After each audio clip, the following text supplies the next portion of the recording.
हर हर महादेव, जय भोलेनाथ। कैसे हैं आप सब? आई होप आप अच्छे होंगे। आज मैं एक बहुत अच्छी आपके लिए कुछ बुद्धि लेकर आई हूँ, यानी कि आप एक मात्र छोटा सा उपाय करने से आपकी जो भी मनोकामना है, चाहे आपकी जॉब से संबंधित है, आपके करियर से संबंधित है, ऑफिस से संबंधित है, आपके विवाह से संबंधित है, किसी भी प्रकार की कोई भी इच्छा आपकी हो सकती है, तो आप इस मनोकामना को पूर्ण करने के लिए इस उपाय को कर सकती हो। सबसे पहले मैं बात करूँगी, यदि आपके अंदर भरोसा है, भक्ति है, यदि आपने भरोसा किया है तो आपकी भक्ति है, यदि भरोसा नहीं है तो भक्ति कैसी।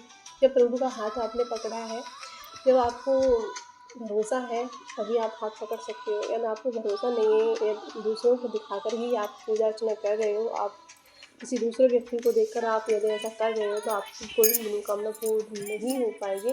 वैसे तो भगवान भोलेनाथ हैं, वो इतने दयालु हैं, चाहे कोई भी व्यक्ति यदि एक लोटा जल भी उनके ऊपर समर्पण कर देता है, तो वो उसे भी उधार नहीं रखते हैं, वो उसका भी दुगना करके आपको फल देंगे, चाहे आप किसी भी श्रद्धा से जाकर उनके ऊपर समर्पण कर दो।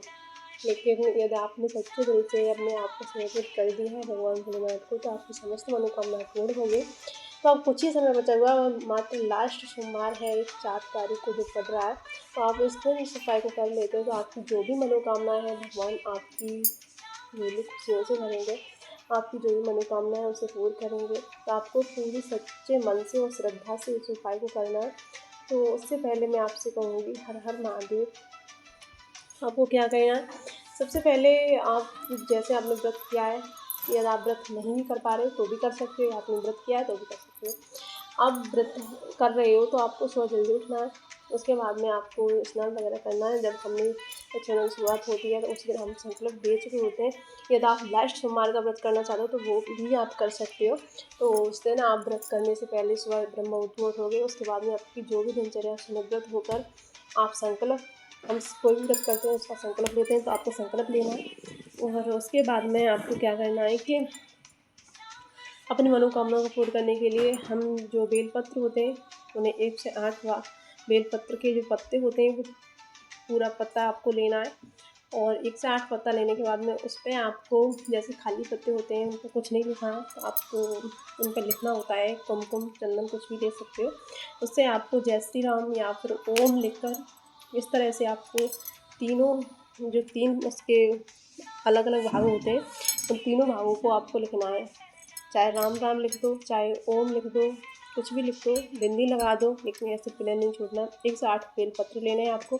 बेलपत्र लेने के बाद में आपको एक माला बनानी है। उन 1 से 8 बेलपत्र की माला बना के आप किसी भी शिवालय में जाइए, शिव मंदिर में जाइए, और कोई भी आपकी विषय है जो बहुत समय से चली आ रही है, आपकी पूर्ण नहीं हो रही है, तो आप उस मन्नत को बोलते हुए, यदि आप परेशान हैं, बहुत दिन से बीमार रह रहे हैं, तो भी आप इस उपाय को कर सकते हो। आपकी तबीयत में सुधार होगा और आपको जो भी दवाइयाँ नहीं लग रही हैं वो भी आपको लगने लगेंगी।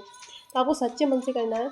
तो इसी तरह से आपको शिवालय में जाकर उस माला को भगवान शिव को समर्पण करना है, और जो नंदी भगवान होते हैं उनके कान में अपनी मन्नत को बोलना है, और अपने विधि विधान के साथ में पूजा अर्चना करनी है।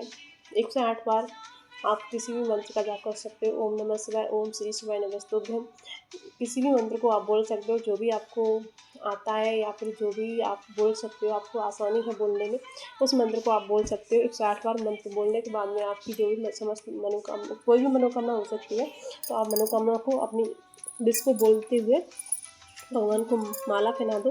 माला पहनाने के बाद में जो 108 बेलपत्र की माला बनाई है आपने, वो पहनानी है आपको। पहनाने के बाद में आप पूजा अर्चना करने के बाद में आप अपने घर पर वापस आ सकते हो। और इसी तरह से आपको मात्र 1 बार कर लेना है। 1 बार करने से आपकी जो भी मनोकामना है वो मनोकामना पूर्ण होगी। और यदि आपने सच्चे मन से किया है तो आपकी जल्दी ही विश पूरी हो ही जाएगी। आपने अपने आप को समर्पित कर दिया है भगवान भोलेनाथ को, तो आपकी कोई मनोकामना रुक ही नहीं सकती है। 101% मैं बोल सकती हूँ कि आपकी जो मनोकामना है, यदि आपने भगवान के ऊपर छोड़ते हुए अपने आप को यदि उससे बोल दिया है और फिर उसके बाद में किया है, तो आपकी जो मनोकामना है वो अति शीघ्र पूर्ण होगी। हो सकता है रक्षाबंधन जैसे ही खत्म होते हैं आपकी हो जाए, या फिर रक्षाबंधन चलते ही चलते आपकी जो मनोकामना है वो पूर्ण हो जाए। तो इस तरह से आपको करना है। हर हर महादेव, जय भोलेनाथ। यदि आपको ये वीडियो पसंद आई हो तो इसे शेयर, लाइक सब्सक्राइब ज़रूर करके जाएँ। इसी तरह से मेरे चैनल पर वीडियो में अपलोड करती रहूँगी आप लोगों के लिए, जो भी तीज त्योहार आते हैं उनके बारे में आपको बताती रहूँगी। जो भी आपको कुछ उपाय ऐसे होते हैं वो आपको करने चाहिए आपके लिए, जो अच्छे हों वो मैं आपके लिए वीडियो लाती रहूँगी। तो आपको इस चैनल को सब्सक्राइब कर लेना है, और हो सकता है कि आपके शेयर करने से किसी की मदद हो जाए आपके द्वारा, तो आप इस वीडियो को शेयर ज़रूर करें। हर हर महादेव, जय भोलेनाथ।